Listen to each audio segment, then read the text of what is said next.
tapar ıklim bilen öz söhbetdeşligimizi dowam etdirýär.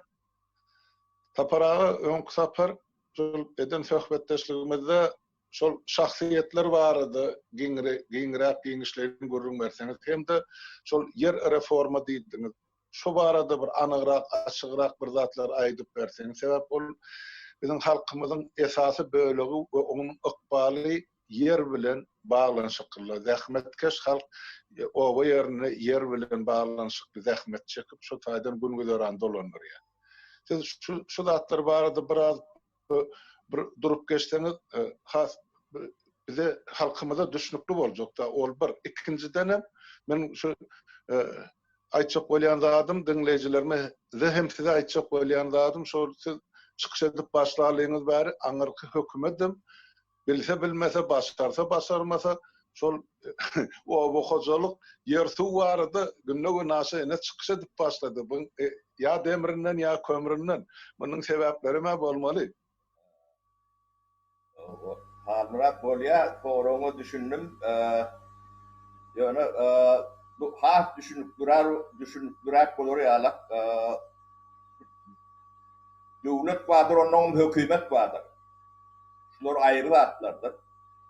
Döwlet galyjy, hökümet geçijidir. 5 ýyldan 4 ýyldan üýtgäp durýan zatlar bollar. Hökümet diýen zat. Çalşylyp dur. Şunu bir ýerde ýadynda sakla soň näme üçin soragyny berdin diýip gurrunun soňuny sorardyň. Menen bana aýdyp beren. Belki de bu zatlar gurrunun içinde de aýaýdyp bolmagy mümkin. Sebäbi hökümetler geçici bolýar da.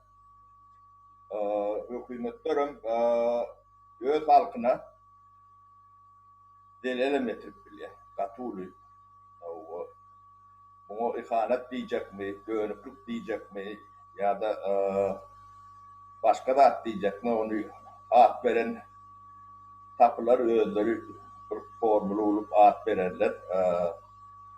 Reforma, yer suw reformasy diýmek halmyrat gaty ullardyr. Onu düşünmeýän adam gaty ýalpak ya ýylpak sowatlardan diýmekdir. Bir döwletiň ömründe bir tapar bolup bilýär, bolmanyny bilýär. Ediljek bolanda da gaty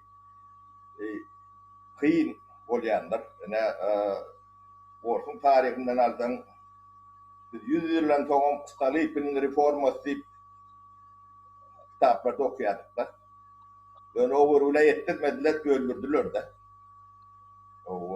Doğru bilýän tarihte bar. Ortaýetde şuňa çenlemedik bilenlerdirler. Ukraina'da da etjek bolýarlar enten başa baranlardır.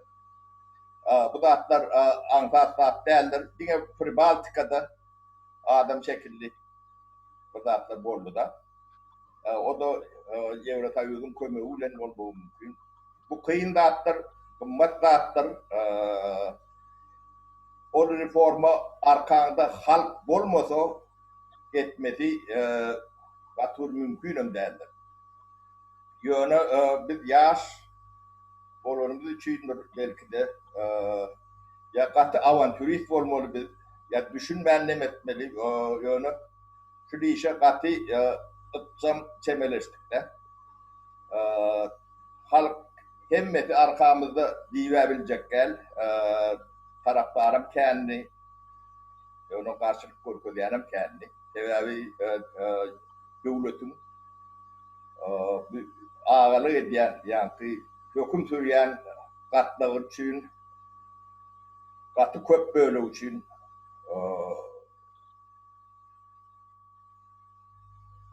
garaşylmadyk.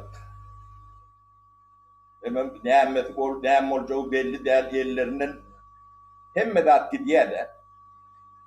Şu etraf bolsun, vilayet bolsun, respublika bolsun. Diňe halka hyzmat etmeden başga zat galanok da. Hakyky hökümet etmeli zatlar alýar. Sebäbi ýeriň, malyň, önümiň beýesi şu halk bolýar da. Bu gorkunç ýeri şol. Bunu öňünden bir kommentaryalak giriş okunda aýdyp geçeýin. Biz bu zatlara düşünýärdik doğru? Hayır, yok düşünýärdik doğru. Ýöne bir etmeliligini düşünýärdik. Etmesen bolmajagyny düşünýärdik. Ondan beýleden gaty kän konsultasiýalar. Köp döwletlere gidip geldik. Bir fikir sahibi bolduk, fikir eýeti bolduk da. Bu zatlar ansat däl, sebäbi Sovet Soýuzyýalar bir plan we sistema ýykylyp ýamaşkan dikedilip ýörlen bir oput ýok da, bir dapar ýykyldy. Bir daparın başymyzdan geçdi de bu zatlar. Ýani şoň üçin bu zatlar ýanky biýiliň içen garyň içinde ýanky möjeklik nemetini örkezýändirler. Şu ilk ýörek barýan agram çekýärde, soňundan ýol açylýar-da, ondan ýol ýörebermediler. Şu biz başyny çekip barýan şu möjekler garyň içindäki. Bunu döwlet näýle garat diýip sorasaň, döwlet hiç ile garamaz. Hökümet diýende men döwlet diýmeýin, hökümet şuna neferişte överdiler. Şuna neferişte gerektiğini fikir eden adamım yok da. Aynı tapar bilye, sen çok demedi, promoçuluğun et, sen yol başı. O ne diyeceksin? Ne şu yeni ağlar edip şeylere başladık da. Bunun biz ilk olarak reformatör ruhlu adamlar var da, onun köpüne tanıyan men, köpüsünü çok tanıdık. Bunun içinde şu neme, yüreğini nemesini veren bir yiğit Bayram Muradov diye. Bu yön kusaklar adını ağlak geçtim dedin, nemetmedim. Altın yarı oğlunun akıllı, düşünceli, soğutlu, durmuşun çarkı peleğinden geçen bir türün edilen maşkalan çağatı. Köne döwürlerde 37. 40. ýyllarda gaty kän türkmen intelligensiyasini dünýäň her könçünde ýa-da Sovet Soýuzynyň türüne edilenler. Bilýän habarym bar. Näme? Ol ýigitiň öňde asly nereli bagyşlan bolsa para. Aslyny bilemok, asly şu Aşgabatda gören adam bolmaly. Asly. Doğru. Sebäbi göçüp gelenlerine Bekrewede yerleştirirler. Şu Bekrewe var, Aşgabatyň ýanyna Bekrewede. Şu kakaty diýildi şu wagtlar. Mene görmedim bolun ýöne bakam diýildi gurrun neşlerinde. Şuların Oblak Agroprom'un başlygy de Aşgabat Oblak Agroprom'u. Onun üstünden ýazyp, pozup bunu işten aýyrdylar. Gaty maskara edip aýyrdylar da. Näçinji ýyllar? Ay şu 88 bolmaly. Şu ýyllar 87 bolmagy mümkin, 89 bolmagy mümkin. Ara sol Niýazowyň respublika ýolbaşçylyk eden döwrüne bolup geçdi. O Agroprom Niýazowyň eteri. Agroprom Niýazowyň döwrüne başlady da 86-njy ýyl Agroprom boldy. Onun bir geň neme boldy? Şuň üstünden ýazýan jurnalist biz bilen bir paçak başynda ýa-da stoluň başynda oturuplar. Biz Hudaý ýolum bir zat berdik, ministersiýanyň arka ýüzüne stalowy demelerimiz bar da şu taýda. Onun karşımızda oturdu, onun maňa Bayram ýanymda oturuplar. Şularga çawuşjak, şularny tanýanmy diýdi da maňa karşysynda. Intelligentli, gaýtly, türkmen oglar da ýok. Ya Sovet Türkmenistan ya Türkmenski iskra ya Вечерняя Aşgabat şolong biriniň demeti öýdi jurnalisti. Ýok tanamok diýdim, men şu bizim üstümizden statya barny ýadan oglan şu diýdi. Ondan menem şu at demettim soradım şuların bayram tanıyan mı dedim de şuların yanında oturan oğlan. Yok dedi tanamok dedi de. Sen dedim bir oyun şu dedim kahramanın. Ya hele kahramanın dedi. O gazetelerde yazıp görün kahramanın dedi. Yok tanamok dedi. Tanamam ne dedi yani. Ay o bir doğru ondan kaçma bilen ya.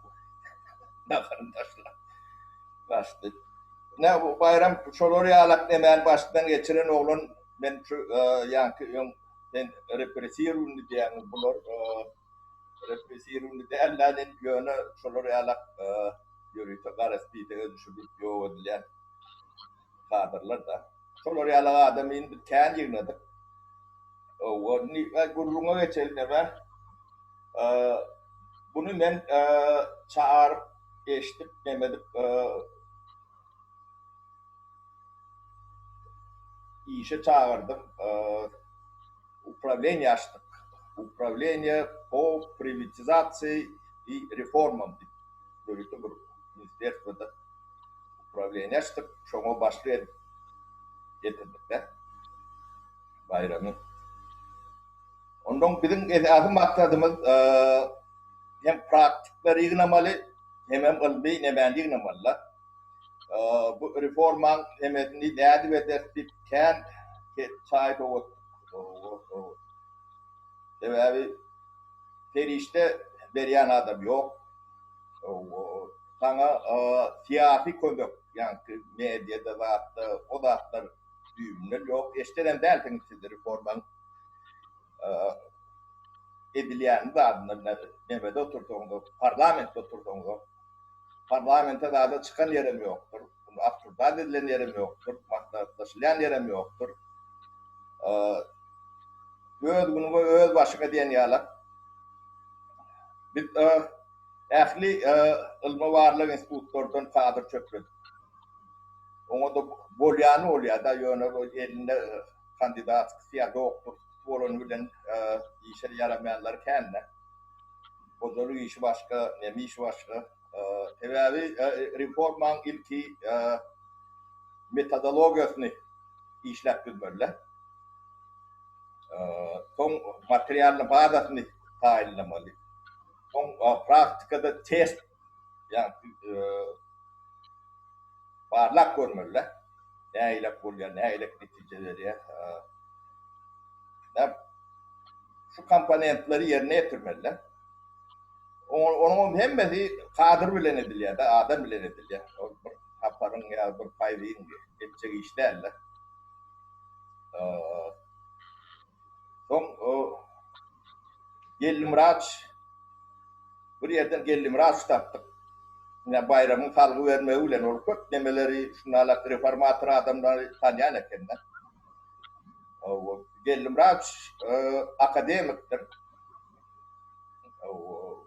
Akademiyana ukti işlen o da aparlı.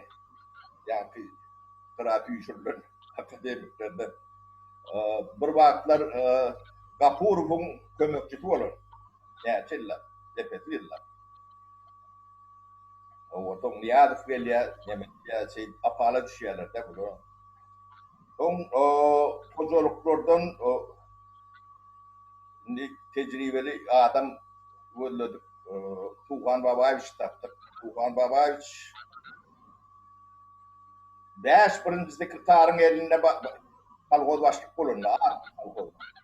5'ne görün hem mecedin. Tuğhan Babayev'den başlayıp Niyaz Boçendi. Niyaz'ın doğruna ayrılın olmalı. Ödem atlı kaka gavur taraftan olmalı. Yani gavur tuğruklarına kolhoz başlık bulundu. Şunu çağırdık. Akademiden Ginsburg diye. Ginsburg Binyamin'e şu an Germanya'da kandidat navu. Onu çağırdık. Onun Gosplan'ın min ekonomikasında Otlarının ya Institut Ekonomika'nda Nail İsrafilov deyip Tatar yiğit vardı. Doktor navuku. Onu işe çağırdık, işte yani upravleniyen başlığı ettik. Plano upravleniyen başlığı değil, hemen işe de işin başından atlaşıyordu. Muhtar Hüseyin Aliyev, onlar o da kandidat. Bu da programın birinci ornatar olan ben başlığımdı. Sağ Çinliyemi, saf Çinliyemi bir Orta Familiyeli Akademik Navuk'tan bir ekonomist vardı. Recep Bayramçı'nın bizim apanendimizdi. En ulu apanendimiz. Akademiye başlığı var Recep Bayramçı. O akademik Recep Bayram, ben onu tanıyan, ol parlamento deputattım bir de. O. Bizim en ulu apanendimizdi biz. Çok ulen dedelleşiyorduk. Yani Palajitini yani apanent diyenler elbette ama bir biyanlı yani emeli olup duruyanlardır. Peydalı. Tred vaklı var, nemeti var, öz fikri var. O da doğrularda bolya deyip bilen adam. Yanlışlarda yanlış deyip bilen adam. Yönü inkonu. Onun öz görüşü vardı. Bizim kim vardı? Karşı edilen yerim vardı. Yönü bizi özümüz finallık. Son yerlerden, hocalıklardan kâna olan 50-60 adam bilinap birlikte. Bunların 8 grupa bölünüp Tvorski grupa deyip bunun önüne doğrularını koyar. Ondan sonra metodikasını, ondan sonra ispadeniyetini, yani öğrenimçiliği geçirmesini. Öyle ne de ploy ne bir etapta bana düşünmeler. Akordunu. Ploma ver. Hepsinin öz işi var, nemesi var. Ondan şefkede 2 tapar, 3 tapar duşyan. Evatlar köprüye duşyan vaktimiz oluyor. Ne hocalıkları geldik geçirmeli, ne bunu yani kalkoz diyenin bir sistemde işliyor, kalkoz diyenin başka sistemde işliyor. Devlet hocalığı ile kooperatif oluyor da. Büyük köşük kanunluğun esasında yani yere yeçilgen büyük köşük, mahalle yeçilgen büyük köşük. Onu yönü bir edilip olunur da. Onun aşağına hem kanunu bağdatı olmalı, olma götü olmalı. Onun yemesi ince yerleri katıken.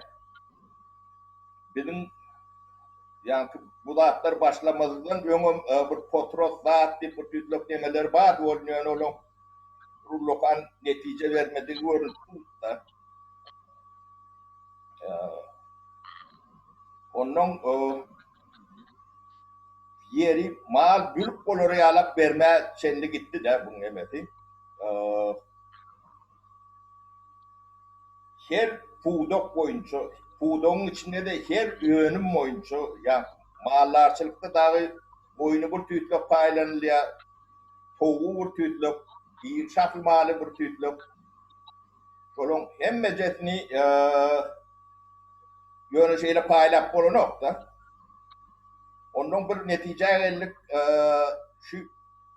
şovunu barda mal hali misal için 3 milyon ya 5 milyon iri şaklı mal olsa şu mal elimde ama durmalı sermaye yani ortada. Onun yaşı 20 milyon koyun oldu, koyunum o durmalı. Yani her hocalığı biz yani fermere de 50 tane sığır veren olsak, biz 5 yıldan ya 7 yıldan ya norması var şu an o detalları yardıma düşenok. Ben de bir yerde kitapçası vardı olayım ben. Alattık radyasında bir interview verende şu tayda bir maaş ettim. Dersim olmadı. Detalları içinde var. Şu ortadaki mal, sermaye, hiç vakit adılmalılar. Öldü kefellese de Çok verilen adamın körpölü kefellemeli. Onu sen 50 mal aldın mı 50 mali 7 yıldan 8 yıldan hem metni yılla 5'ten 10'dan kaytarıp veriyorlar. Çok bol şey alıyor. Bizim o devletin ortadaki sermaye garramalam değil, tehellemelem değil, ölmelem değil, ağırmalı değil, şunlarla. Yani nemesi olsa o tarafın. Onu bir yıl son verir, nemesi yok, onu son demeni vermeli. Onun bu ortada sermaye olan son değeni vermeli diye de, maliyeti diye de. Ne sana 50 tane sığır verilir mi? Sen o 50 sığırı 10 yıldan iyiden aytıp veriyorsun. Yılla 10'dan, 5'ten, 20'den yağdayına uğra. Onun seni bir de ortadan nebede yankı yürütü, kurumu da onu üyüşürüp başka bir yerine veriyor. O fermer oluyor. Sonra alak bir 40-50 yerden şeyle başlanan son oluyor da aynen bu da. Şu an yine bizim hatamız boyunca 25 yıllık. 10 etti daha köpürmeliler sonralar. Doğru. Sapar, berde men sizden bağışlan sözünüz böyle netçint gelip soruyanmın sebebi bu adamlar için katı kızıklı da bu zatlarda halkımız asla bir haber. Maňa berýän soraklaryny yazıp aýdýarlar ya jaňa dip soraýarlar. Halmra şunu açıklap bilip bolmam sapar iklimden sorap berseň. Nähil beýle bolýar, nähil halka paýlanjak, nähil şertde. Indi siz aýdyp otursunuz da 50 sığır berilýän bolsa, meselem 10 ýyl möhleti bilen 10 ýylyň dowamyny men ya başga bir fermer şol 50 sığıry döwlete gaýtaryp berýär. Emma her ýyl dogýan göle beýleki öz maly bolup dur. Indi on elinde galan mal öz girdisi bolýardy 10 ýylda. Ya her ýyl ýejegini alyp durda ucundan et edip alýar, et satyp alýar. Ýöne şoň girdisinden hökümet ýene de salgyt görnüşinde bir zat almalymy ýa ýokmy? Yok, başta biz o salgıt o zatlardan emecesini boşaltıyor. Sebebi onun salgıt vermeyle başta yağdaylar bolanok. O devletin sonu demeti bir patav ediyetler. Yani kömüğü. Biz onu satınarları yalak pul veremde oktanın şu bağır mal var. Mal berýän. Mal veriyor. Onun 10 yılla yuvaşlık bilen iddia edip berýärler.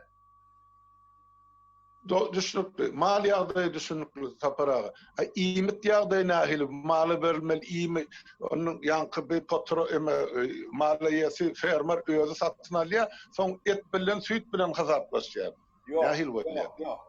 Yok. İými 50 hektar, 100 hektar, 25 hektar yer berýär. O yere bağlıyor. O yer olmak sığır yok, koyun yok. Düştün mü? O koyunlara öğrü yer veriyor. Ondan iyimini hem mezadını öğrendiriyor. Biz yani devletin onun iyimi bilen konsultasyonu veriyor. Yoruncu ekmeli mi, ya regres ekmeli mi, ya yine de başka da ekmeli mi? Ondan teknika nemeleri var. Olurdur konsultasyon veriyor. Ondan yine de ortada bir sermaye var. Yani teknika da alar yalap, yani sulandır demeleri yok. Yani nemetme için, orma için, nemetme için tane teknikalar gerek oldu. Devlet onu bak yani Agrabank vardı. Perçay, Aşın Perçay. O da atlar bir de olur bile ne bir işte demek yani. Olurum kredi veriyor yönü kozoluklum teknikadan mı ara? Onun yani bölüşmölüğüne olur da yani olur öz başına servis demekinde. Olur yani dayıkandan yerini sürüp veriyor puluna diye. Değil mi? Otur veriyor puluna. Arı neme der? Hizmet ne diye de? Onun dersinin bakacağı var, nemeciği var. emmekşi mal teretmelliyle bulunuyor var. O teknikası bilen olur. O mallar malı bilen. Ondan şu demet devlette ulu karşılık vadını görüyorduk da. Biz fiyatları geçirme için ulu promotörlük işini ettik. Ben bu neticelerine geçtik de. Bunun önünde ulu promotörlük işleri var. Tabii bunu birinciden kalkolça düşünülmeli. Şeyler kalkol başlıklarına düşünülmeli. Vilayet etraf başlıklarına düşünülmeli. En kıyın meseleler olur. Bu yani bir metodolojisini bir yılla tamamladık. Onun yerlerde halkı okutmalı, düşünülmeli. Çünkü bir enstitü açtık böyleydi. Enstitü reformu deyip başına da Gellimraç Ornatari yani Afrat Babayeviç. Neçinci yılın gururunu? Tapara neçinci yılın gururunu? 92. yıldan sonra 92. yıl yani o özürlük ministersinin bize 92. yıl verdiler de. Ondan sonra yani enstitüt ben öz golüm bilen açtım öğretmen ben. Yani birden minister bir enstitüt açıp bilir mi deyip o ben golüm bilen elektrik işem yok adarını da derler. Yani hem de aydı attık başlıklara ne edecek, ne edecek. Ay bolyat ya biliyorsun gider. O adamlarına böyle topladım. O tabii olur ne pulunu veriyorlar ne veriyorlar. Da kanun adar vermeden bolyat da olur o lokan nemede değil. Öyle başını sarıya diyorlar bolyat. Şeyler gidiyor. O ben çok için devlet burada attır, hükümet başka da attı yani bunları ütköşük de attı. Yani devlet adamın fikren başkadır, yani hükümet geçici de attır. Yani şu da attır, son yerlere var düşündürüp başladık. Yani brigada olup gidiyor. 20 adam daha olup ilk kalkozları, bir tane kalkozu. Başta 17 tane kalkozu Mehmet Varlık. Yani başlıklarıyla uğraştık. Milletin özleri, ahlaklı başlıklar vardı da. Son 17 tane biz 92-93. yıl başladık da. Ödem her bir yerde. Belki o bir beşinde de vardı. Onun bu oltuyurlarına hata peti işgallerine oku geçerdi yerlerde, kalkonun ödünde. Ondan sonra oku geçemizde tövürüne kalkonlarım çağırıyordu. Kim becetini yakıştırıktan bağırdı. Gövniyani gövnemeyani oldu. Onunla da köy yerlerde yalvarıp köy yerlerde doğru köşedir. Doğrulayan yerimizde mulliyat yokman barmalılar deyip. Akılıktan yanım kendi. Karşı olayanım gıdıktan ya, taraftar olayanım gıdıktan ya da teyde da. Onun bunları bırak nemedi ya diyeyim. Tehnike veren oluyadı. Muhtıran. Yerimizde bağırdı çoğu vakitler. Başka da kömeklerini veriyordu. Biraz ımtınma nemedim var. Onun burada katı ulu kömek bollu, kevap bollu şu aşağıdın 39 kilometre beylerinde savkoz vardı. Polo'da savkoz. Sovyet Azerbaycan yerlerinde şu doğrularda. Gavursudur. Aşağıdın bu 39 kilometre yani yüzmek kendiler onun miyu. Şular bir avtobus olup çıkan ağzına gittiler. Bayko dedi. Ul avtobus içi dolu. O çok yemeğin yanına oturma, çıkan önüne oturma Bayko dedi. Onun baba kulübün yanına getirdiler. Onun baba kulübün beni çağırdı. Kabinetine gittim onu girer yalakta doğrular. Onun Men work näşle olan çözer diýdiler. Şaň aňryýdyna geçin kabinet vardır. Men telefonun emetinde zaýyna. Olaram bir gyýgyrýa ýanky öň myglawe çözmedi. Sen iki napar yer çözmedin. Bu oğlun nädip çözsünlikle girýärler. Doğru olyňysyny. O başından emetse bolýan eken näba kulýdy. Ay onun ilme düşük getirdim kabinete sallım hem de cehdin demedim. Çay su verdim. Rahat köşeştirdim. Onun ardından dedim. Näçeräk adam olur taparaga? Ha? Näçeräk adam oladım? Ay näçeräk var Almurat. Kabinet yönü ya töwerüň stollaryny üýşürip orada nemetdik. Yerleştirdik. O dik duranam maada arasında. Ay bağırýarlar, çyğırýarlar. Ýöne işlerini ýokdular mene. Fesim çykarmadyn dedim. Bizde o hocalyk bilen demedýän deme önüm bilen büyümeyen bir tane oğlun vardı, onu çağırdım yani. Onu dinledim. Tevelmen o savgodu koğutanyan ilki bağını ekmeğe katlaştım ben. Bir ay işledim çotaydı. Yani okutor, yani elime şoför pravatını alyansam bir ay çok kat demedi. O vakitler gurulyadı o tabi. Demelerini bilen içindeki yaşayanlarını seni bilen mi? Onu dinledim. Bir de şu reforma geçirmeyle bir yakınına bir yeri gerekler, bir abrazest olur yala. Kellende de şu var, onun bir koşuşturdum, sizi dedim demet ben.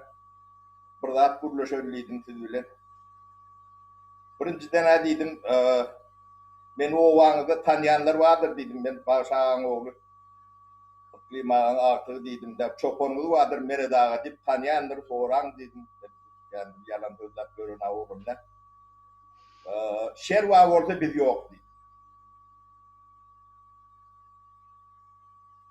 Şunu alak dedim, kıyıgırşıp demet görecek olsanız. Yöne dedim, şersiz adam yalak düşüşecek olsanız, emme meseleni ben çözüp vereyim. Yani meseleni lehemedin, tamam ağamı okudum, yöne dedim, ben bir küçülün içine ağar dedim. Beşinci ulan dedim, indik beşinci ulan dedim, dedim, emmekanıda var ya dedim, şotayda dedim, biz 40-50 olup var ya dedim. Hem bir spesialitle şotayda dedim, derdini de anladım, demedim, meselelerini demedim, hem mesele çözüp vereyim dedim.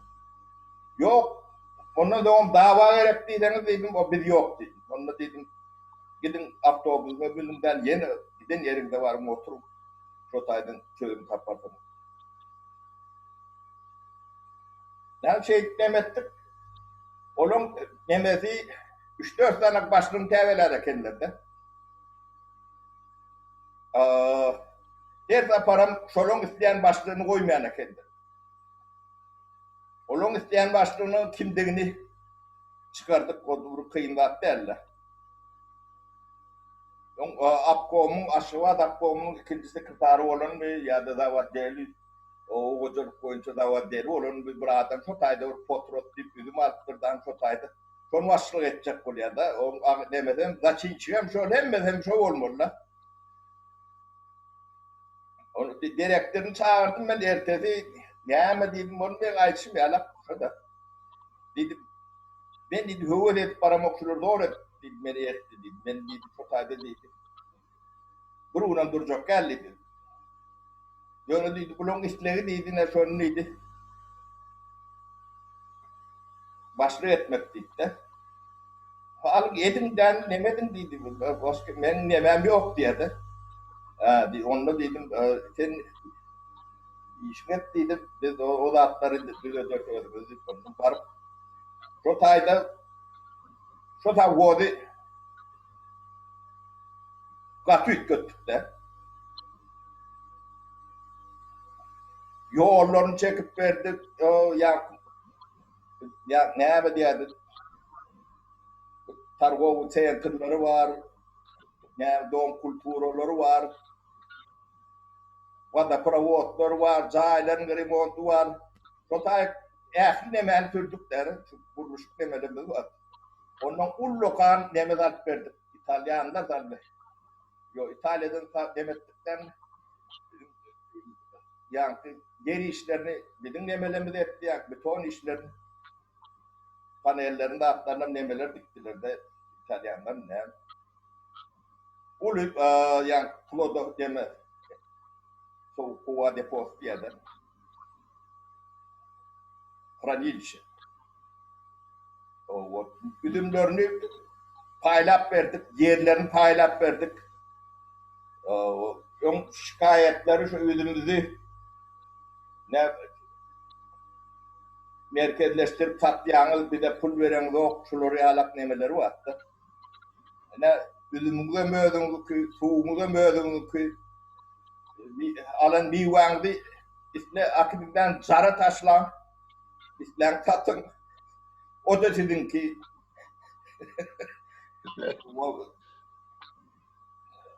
gem gördüler öğrenlerin beyle çözüm bolyandır.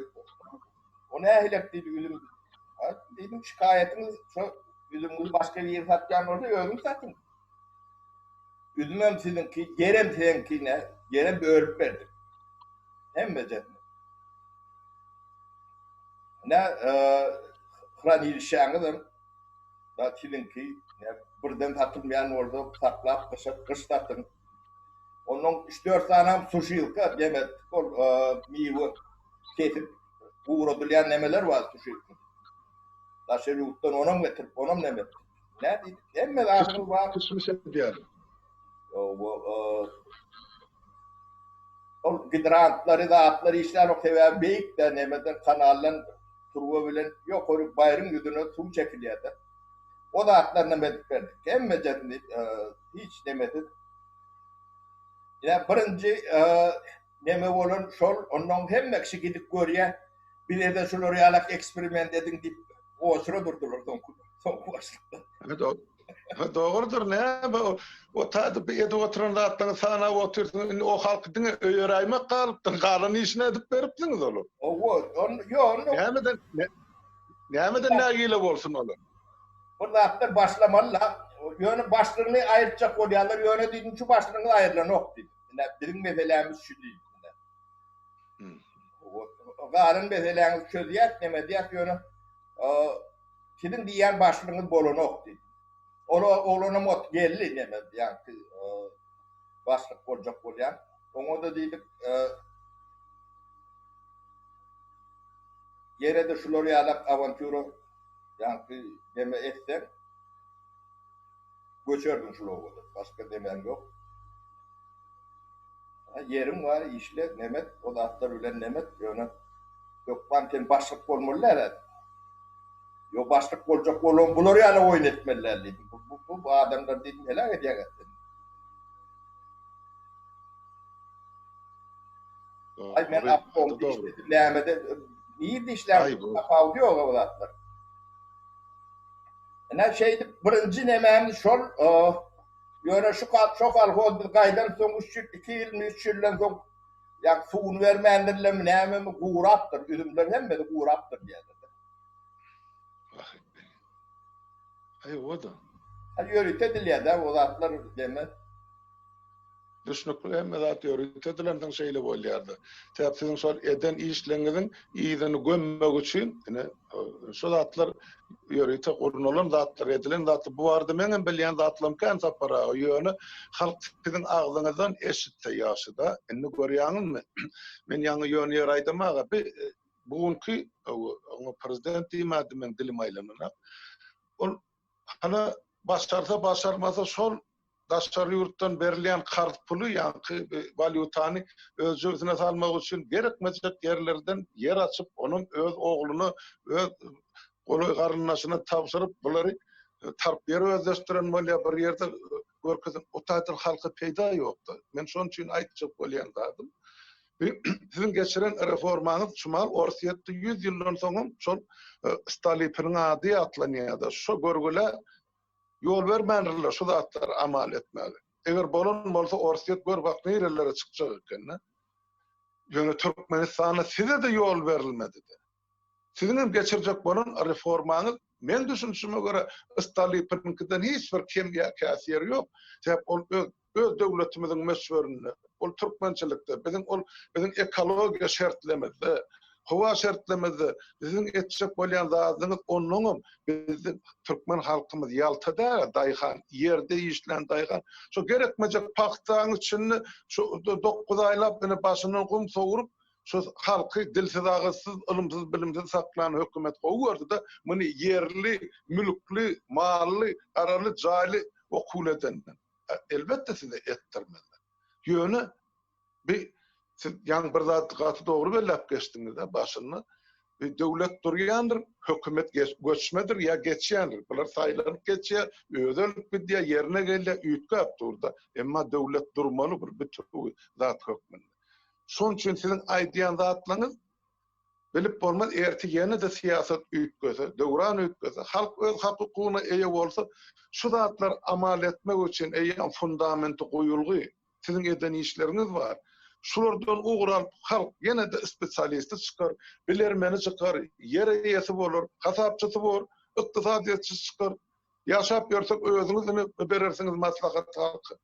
Yani şu zatları bilmegi gerek, şu ülkün, yaşların. Bunlar hem yerde Taliban durur adamlar. Bunlar yerin eyesidir meydan atlar.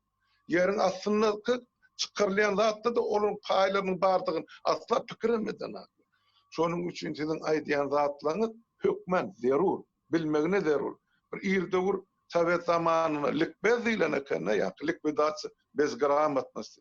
Çünkü bilimsizlik ortadan ayırmak için. Yine biz şuma likbez geçemeli halkımız bilen sebep, bunlar 9 klas bilim ettiler başta, son institutun 2 yıl ettiler, mal 5 yıl edenne de 15 yılın 4 yılını tansedik geçiriyorlar, çağırırlar, o çareden bir çare algadılar. Burada ılımım yok, bilimim yok, düşünce de yok, yine ağla sarmak yağdaydı. Şonun için sizin her bir sözünüz, aydiyan zadınız, men pikir ediyen halkımız için ören kımmat bahı atlar. İlçiliktir. Kadırın bilenini tapılır, sapar. Siz onu halk eşten atya korulanak değil mi? Katı kân adamını dinlep, öz yanını pikir yörede oturur. Şu zatları biz gözünü açmalı halkın. Bir yönü kıyırı bulun zatlar. Derle 90. yıl. Şunun için siz diri şayat, diri şahsiyet şu zatlara katnaşan, kurunan eden. Yine reformatör men karşıyımda oturuyor. Halk görsün, halk bilsin. Men şunun için şu gepleşikler canım tenim bilen halka yetirmekçi olup oturuyor. Sağ olun, aydın zatlarınızda. Yine de şu zatları devam ettirsen, halk o var, iyilik ederli. Kaytalap gelin, tezeden gelin, ayıbı yok. Oy olsun, men şu an siz ayıp oturuyorsunuz. Sizin etçek bolyan, başa varacak etçek olan reforma, hani Şivet'taki dayhalın işlev oturan asırlar boyu ne işi, yerim var, malım var, kaptanlığını meydançasan var, şol malına gerek ot çöpü ekmeğe. Özü başarmasa anırdan aydışını al gelip mekanizatörler orup veriyor, pulun töle. Tokoy var mı? Sen tokoyunu özün kesmeler, çapmalar, yörüte brigadalar var, elleri maşil gelip çapıp akıtıp veriyorlar, satanlar sana prosentini veriyor. Yani hem ekşem karnı dok, bela yok, devlet ağa var. Sağ olun sapara. Hani yine de neyme aytsak olsanız, sözümüz cemlali, sebep vakıf oldu. Almıra, bu yemekli yönümen bu başlangıcına ayttım. Bu işin hikayeti tom kitap yönü neme de der. Yönü yankı bu birinci basamağına ayıp verdim. Şeylere başladık deyip. Biz 93. yıl 65 kalkod ettik. 94. yıl bir de ayırmanın ön yanına da 178 mi 175 kalkozda eyyem bu zatlar Şötidon'da geçmeliler. Bu demek eyyem yarından uğrağı, hocalıklığım yarından uğrağı privatı yedilli demek der.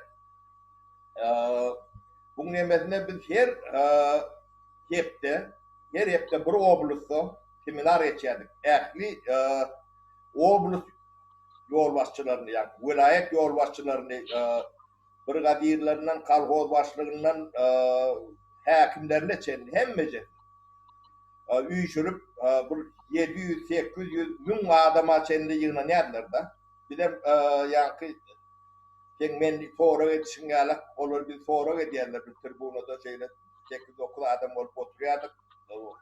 Vilayetin başlığı oturuyordu. Ondan yerlerden fora veriyorlar. Köpüsü yerli nemeler yol başlar. Bizim karşıyımda yankı öğünlerine bırak demelerini tayinlerler. Yani hücum eder ya demeler ya. O yönden çekeleşik katı diye.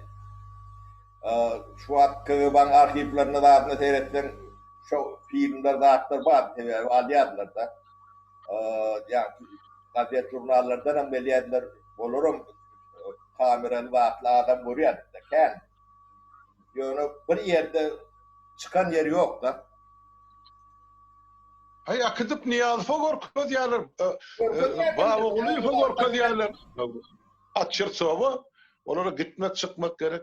Kabinetinde var yani. Almurat biz yani işlerden çekine yok. O da atlar kellemde de gelen yok. Yani devlet için, vatan için burada edilenle yani iyiliğine varanacaklar ve boru nokta. Yani hak korum. Cesaret deme milyon son yani karşında durumunda da oluru Mehmet Melle. Yani neme şu orası saniyelerimiz oyuncu yemeğe gitmeli mara paydiyelliğini planlaştırıyor. Paydiyelliği şey öğünü minister okumunda yap. Ulu oblus onun paydı gel oran raç katı bu işi tayinli koydur saparten gittiydi. O menniydi yeme. Katı dudağa düşürecek. Olup deydi tayinli koydur havarı ellik ne yemelemizden. O sen deme de olsa deydi. Minister vazifem yok dedi. Ondan dedi. Yemeğlerim dedi. Doğdurak dedi. Ben benim düşmanım dedi. Ondan gittik. Hakikaten bu edip tayinlerken yani senaryo oyuncu çıkacak yerlerde yani yemeler. Vilayet başlıkları yeter. Ondan bir de oturuyor tribunu da. O 8-9 adam. Ondan Kur'an Raş'tan ben söz diledim. Bana dedim, kimin dedim bana kendi gereğim derdi. Oraya. Açarım madem şu açarım çıkarıp ne kim bizden akıllı olsa, edenli olsa, bilimli olsa ya da büyük göçük planı olsa, bizden kovu edip bilecek olsa ne yerimiz, ne açarımız başı. Ben şimdi etmediğim dedim. Ne adamım derdi. Tutulurlar hem meceti. Şimdi dedim bir işimize başlar dedim. Kur'an Mıraç yuvoş geldi bana. Kapar dedim, bulur dedi. Son dedi bizim diyenimizi etmedi ya da yani böyle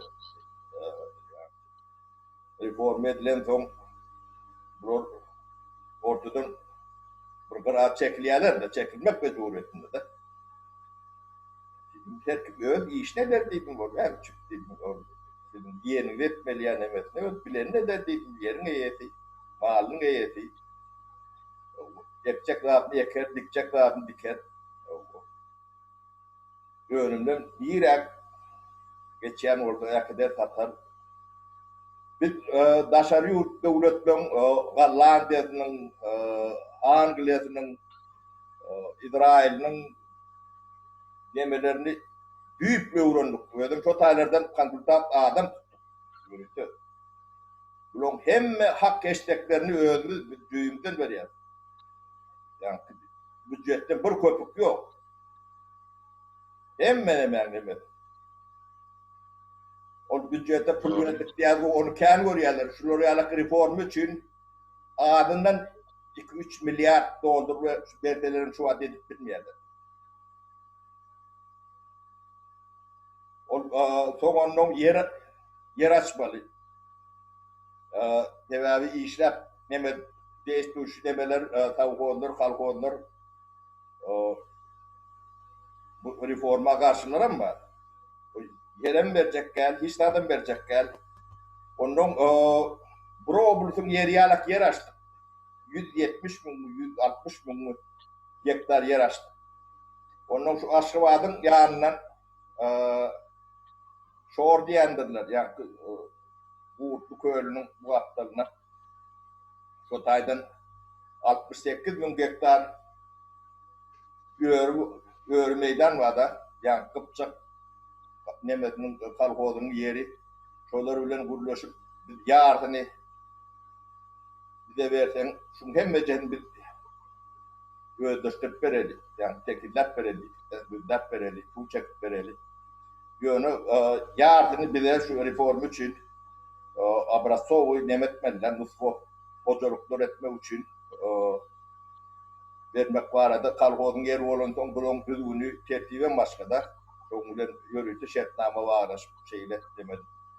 Biz işten ayrıyan çallar bir 3000 hektarını yem öldürtüp 20-30 nemenen paylaştık 50 hektardan 25 hektardan yem o tayların kayerleri şu orada hem Aşkıbad'ın kanalizasyon şotayıp dökülüyor. Evin kaptanına Uğurlu Köylü vardı.